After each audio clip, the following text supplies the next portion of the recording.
L'Association nationale des personnes atteintes d'albinisme au Togo, ANAT, organise des ateliers régionaux de plaidoyer pour l'inclusion des personnes atteintes d'albinisme au Togo. L'objectif de l'ANAT est de plaider pour qu'aucune personne atteinte d'albinisme au Togo ne soit laissée de côté dans les différents projets et programmes des institutions togolaises. L'atelier de Kara s'est tenu ce mercredi dans la préfecture de la Kosa. Nous faisons déjà des actions de plaidoyer au niveau central, donc au niveau des départements ministériels, mais nous avons voulu, par ces ateliers régionaux, pouvoir toucher les acteurs à la base et faire en sorte que le plaidoyer aille dans les deux sens afin de pouvoir vraiment optimiser les chances d'être mieux écoutés et plus rapidement écoutés pour que notre cause soit entendue.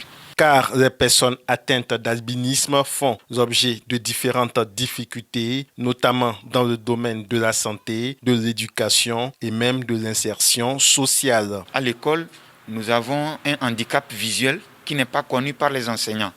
Donc les enseignants ne savent pas qu'un élève atteint d'albinisme qui est dans une classe ne doit pas être placé très loin comme tous les autres.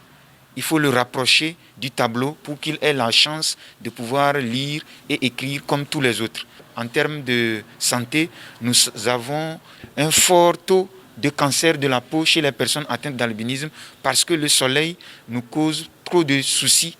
Et donc ça aussi, ça a besoin d'être compris et connu par les différents acteurs, notamment dans le domaine de la santé, afin qu'un accompagnement spécifique puisse être apporté dans ce sens. Soulignons que l'ANAT est appuyée dans l'élaboration de son programme du plan stratégique pour l'inclusion des personnes atteintes d'albinisme au Togo dans les domaines de la santé, l'éducation et l'insertion socio-économique et professionnelle par ses partenaires, notamment la Fondation française Pierre Fabre.